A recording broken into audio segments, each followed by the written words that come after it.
Today, I'm going to show you how you can prestige even if you're not unemployed like me. Prestiging is the most time-consuming grind I've ever done, and in today's video, I'll help you save hours of your life while going for prestige.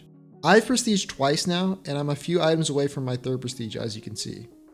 I think I have some credibility on prestiging efficiently, and in today's video, I'm going to share all of my secrets. Also, if you stick around to the end, I'll even share the 3 most important quests to prestiging fast. One of the biggest blockers to prestiging fast is going to be your Kappa items. As you can see here, I'm still missing the Dr. Disrespect armor and I'm level 57. That leads right into my first tip. You should have your eyes peeled for Kappa items from the first raid of the wipe, and you can use a site like Tarkov Tracker to help stay on top of what you need and what you have already gotten. Figurines, Kappa items, LEDXs are some of the main roadblocks for prestige, and they're commonly found on labs. I would say don't be afraid to run labs early and often during the wipe. It's also helpful, at least for me, to when you get down to your last couple of Kappa items, just make a post-it note on your desk and have that, quick and easy to access. So if your buddy asks, hey, do you need this? Do you need that? You have it, top of mind. My next tip is that if you plan on prestiging, only upgrade hideout modules that lead to the required upgrades for prestige. What I mean by that is that you only need Intel Center level 2, Security level 3, and Rest Base level 3. So if you're upgrading your gym, your Hall of Fame, your mannequins, your library, your Bitcoin farm, all these things are not helping you towards your prestige, and they're just adding more items that sit in your stash or money spent or resources and time spent on things that you don't need to do for prestige. This isn't saying not to do those things. I'm just saying, you will have to spend more time and money in terms of rubles if you're going to be upgrading these as well as your main hideout modules that are required for prestige. The next thing that stops a lot of people from prestiging, or slows them down at least, is going to be the skills and XP required for prestiging. So without the arena bug, leveling skills for prestige is actually pretty difficult. My tip is to come into every raid underweight if you can. If you come in overweight, you're only going to level strength during that raid, and you need level 20 strength and endurance to prestige. Oftentimes, you'll start leveling strength later into the raid as you pick up more items anyways. As a quick bonus tip, there's a 4-minute trick in Tarkov for your skill leveling. Basically, how it works is that you're going to run around underweight for 4 minutes, and then if you pick up some stuff, become slightly overweight, get to like that 30 kg mark, you're going to be overweight and you're going to level your strength. And then if you wait another 4 minutes after running around overweight, you can drop that equipment and then run around underweight, and it'll reset your skill exhaustion, and you can go back to leveling endurance at the full amount. It is pretty niche to be in a situation where you can actually take the time to do that, but it's definitely helpful if you're just trying to grind out those like micro edges. You also need level 20 charisma or level 15 charisma on your first prestige. So make sure to spend money with traders repairing weapons and armor to level up your charisma skill. I pretty much never use the armor repair kits or weapon repair kits because of this, unless I've already gotten to my charisma requirement. So that's something to really, keep in mind and watch over the course of the wipe. If you really need to target level this and money isn't a concern, I would buy broken guns off of Fence or the flea market and then pay to repair them and vendor them afterwards. It's costly, but it's definitely effective at, specifically leveling charisma. In terms of XP, you're likely gonna reach level 55 just by doing all the Kappa quests. Getting XP from surviving raids, all these things.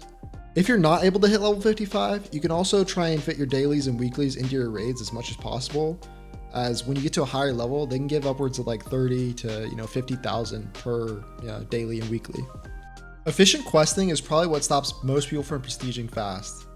There is absolutely a best order to do your quest in, and you should have a specific quest in mind for every single raid you do if you want to prestige. This sounds really intense and kind of, nerdy or whatever, but you can save so much time just by having a plan or at least one thing you're trying to do in that raid, and it helps you stay focused and prioritize the right things. And like I said earlier, I'm going to show you guys those 3 main quests that you need to prioritize, and the first one's going to be Huntsman Path Secured Perimeter. Huntsman Path Secured Perimeter is a task where you have to get 6 kills in the office area on Factory. And the reason this quest is so important is because it leads to all of the boss quests in Tarkov. And you can see that right here on this quest tree. It's super important because these boss quests are something that you can turn into something that happens passively versus something that, you're going to those maps over and over again trying to kill these bosses. It's really important to finish Huntsman Pass Secured Perimeter as early as possible because these boss quests can be so annoying. And having them as something that you can do passively versus actively is super important when prestiging in Tarkov. Now, when you're on Woods and you hear a Sturman, you can go kill him and get progress towards something if you're only there for one quest. You can combine these tasks for your raids and make sure you're doing as much as possible in every single raid. The next most important quest to rush is going to be Grenadier.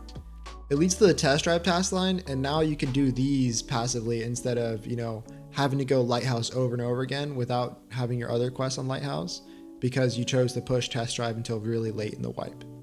My tips for completing Grenadier quickly is definitely go to Ground Zero while the level lock is still not implemented and, shoot players in the legs and then throw grenades at them. That's the easiest way to get it done, and that's the way I do it most wipes. If you're already over level 20, like level 21 or higher for Grenadier, you can also go to Factory just because there's so many people that are looking to fight, and then you can go up in the rafters and just shoot people in the legs with a shotgun and then, throw grenades down at them. The third most important task in Tarkov for me is going to be the farming quest line. And that's because it leads to Shooterborn in Heaven, which is a task that a lot of people struggle with, at least when their first couple wipes. So getting access to Shooterborn in Heaven early and being able to run snipers as a secondary in every single raid is going to be super helpful. And it's going to make that task so much easier than, going into raids late wipe with your sniper trying to get kills. The last quest line really worth mentioning is going to be Friend from the West Part 2. It is super early on Skier, but it's still important as it unlocks Peacekeeper for you. So all those Peacekeeper quests where you have to go to Shoreline over and over again, I like unlocking them as soon as possible. So every time I go Shoreline, I have something to do. And I'll have those early Shoreline quests when I'm trying to do Punisher Part 1. So it kind of just makes sense lining those all up. Each individual prestige is a little different. So what I'll do is go over what you need for all prestiges and then go into the differences for each one. I've already mentioned a few of these, but I'll go over them quickly to kind of recap for you. So in terms of all prestiges, they all require level 20 strength and endurance, level 2 intel center, level 3 security, and level 3 rest base. For these hideout modules, it's important to note that they often require other hideout zones to be completed before they can be upgraded. All prestiges also require collector to be done and 20 million rubles. In terms of the differences, the main difference between each quest is the new beginnings task you'll get at level 55. For Prestige 1, you have to kill 50 scavs, survive an extract from the lab, and then hand over the following figurines. What's important to note is that for Prestige 1, these do not need to be found in raid, so you can literally just buy them off the flea market. For Prestige 2, you have to eliminate 15 PMCs, you have to survive an extract from the lab, and you need to find all those figurines, but in raid this time. Prestige 3 is where they kind of kick it up a notch, so you have to eliminate 25 PMCs, 50 raiders, you have to use the transit from lab to streets and then survive on streets, and then you have to find all the figurines in raid, and then you also have to go to the labyrinth and get any of the labyrinth figurines. The good thing is that the labyrinth figurine does not have to be found in raid, so that's nice. And then for the raider kills, I would just go labs, or if you don't like labs, you can go reserve. It's gonna be a bit slower on reserve for sure though. For Prestige 4, you have to eliminate 40 PMCs, 100 rogues, you have to use the transit from the lab to streets, and then streets to interchange, and then survive on interchange. And then every single figurine you have to find is it's gonna be found in raid, so that's another thing. And then even the labyrinth figurine has to be found in raid. So that's something to know, and something to definitely keep in mind is you probably want to start running labyrinth earlier than you would think, as I'm still stuck on my non-found in raid labyrinth figurine, and that's just been super annoying for me at least. So to end the video, I'll kind of share with you guys what I would send over on each prestige, as when you prestige, you can send a small window of items over. And for the first prestige, you get an 8x3 window, which looks like this. So I send over the 3 60 rounders that you need for a Prapper's quest. I also send over all the sample stems, especially if you have them. I mean, if you go labyrinth enough, you'll get all these, especially labyrinth or labs. And then as many Bitcoin as you want. So I send over as many as possible each time. So this is what it looks like for Prestige 1. Real quick, if you're still watching this video, please consider liking and subscribing. It really helps me out. And apparently 97.7% of you guys are not subscribed. So hit that button for me. So for Prestige 2, you get an 8x4 window, which looks like this. And this is what I would set up. So you have the 3 60 rounders again. And then you have all of Acquaintance for Jaeger. So that unlocks Jaeger really quick. All you have to do is go grab the letter, and then you kind of start on Tarkov Shooter Part 1. And then you get as many Bitcoin as possible, and then the sample stims again. So that's what I would do for Prestige 2. That's what I think is like probably the best. And then for Prestige 3, I would send over something like this.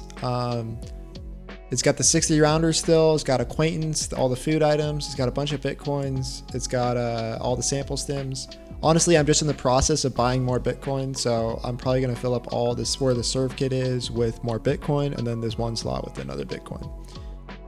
Additionally, you can also add an evasion armband if you want. That is something I've done, I think on Prestige 2, because I had multiple. That was an annoying cap item for me once, so I just send that over. Then as you can imagine, for Prestige 4, you get a 8x6 window. I would send over the 60 rounder still for sure. I would send over Acquaintance for sure. And then honestly, I put these Propitals and the Golden Stars and everything here, but I would just replace this 8x3 section right here in the middle with just all Bitcoin. So you could prestige like 24, 25 million. And then, you know, you could add like a Golden Star or Propital or something for your early game in the bottom right section. So that's what I would do for each prestige. And yeah, that's pretty much it.